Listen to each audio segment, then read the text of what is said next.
Teman-teman tentang Nabi pernah menyatakan siapa yang berbohong bukan umatku. Lantas mengapa Nabi setiap memakan orang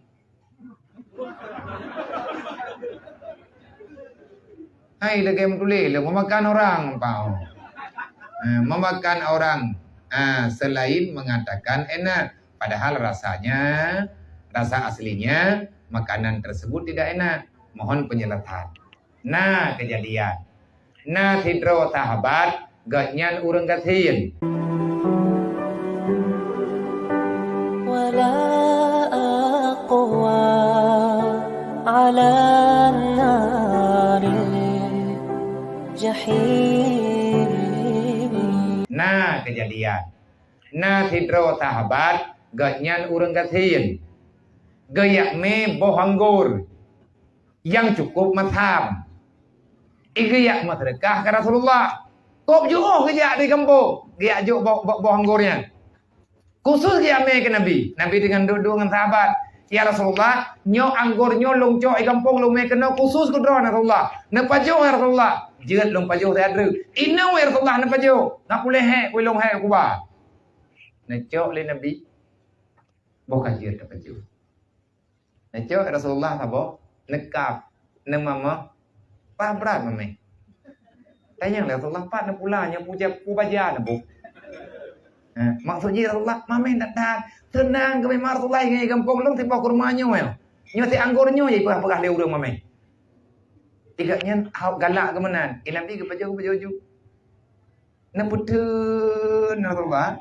Nak muat juga tanya baju boleh mai ke namanya. Baju mame dia nak miaknya hai rempok ratha hai rempok lakai. Jadi nak baju Rasulullah habis sini nak baju sini habis sini nak baju sini karena Rasulullah kabiasa nak baju bak lain nak fikir le ure bit mame gebedaunya enggak apa bukan Rasulullah rondon nak baju kiban ratha Rasulullah hai nak ratha le cok leurnya apa jo? Itu biar dia mentah. Nanti yang pakai, hai pakai mana? Ya Rasulullah. Utin ni pegang pun nama me, nak pegang Rasulullah. Lung pun tenang hati katanya. Pertanyaan tanya al-kidbu la umati. Nabi ke pengetahuan. Anak kata mengenal Rasulullah. Dan anak kepengen urang je. Nabi dengan pesenang ada urang. Nyangka lagi ada yang mati. Ibi makanan le urang. Mangata. Tapi pegahnya makanan spesial ke kedai. Ada pet mati.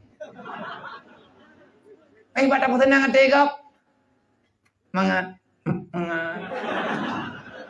Tapi anda tahu le kamu nikah pamareh itu. Nyanna nilai pahala. Udukul surur fi qulubil mu'minin.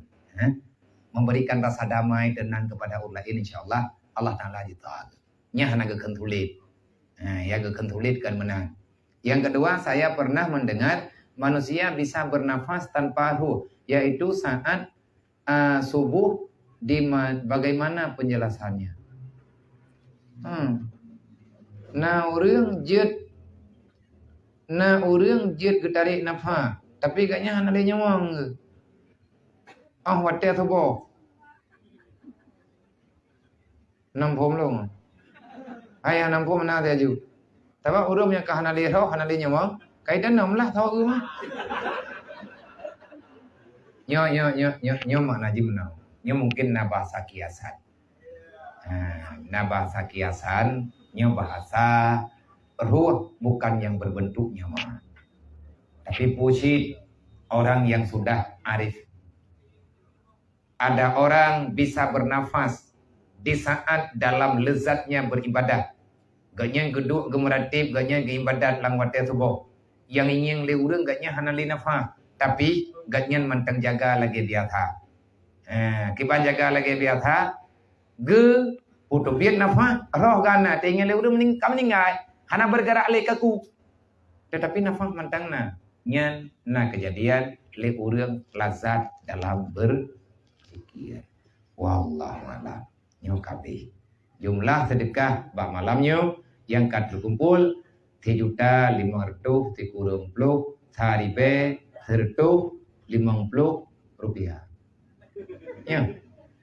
Ya. Nah, oi belum. Pakai marto yang salah. Yang kerja dawa tu tapi yang padu ba. 3.530 Saribe 150 rupiah. Marto yang betul. Mina oi 50-nya Nabi kelum peng kuramanga. Pegang lewatnya yang kajian kalau kamu dia. Mina oi 50 rupiah itu kan ngan wang liar nak ba. Bak thon dukan tayang bawa pegang. Itu yang ku pegang beritahu kau pe hang berupati. Wallahu a'lam.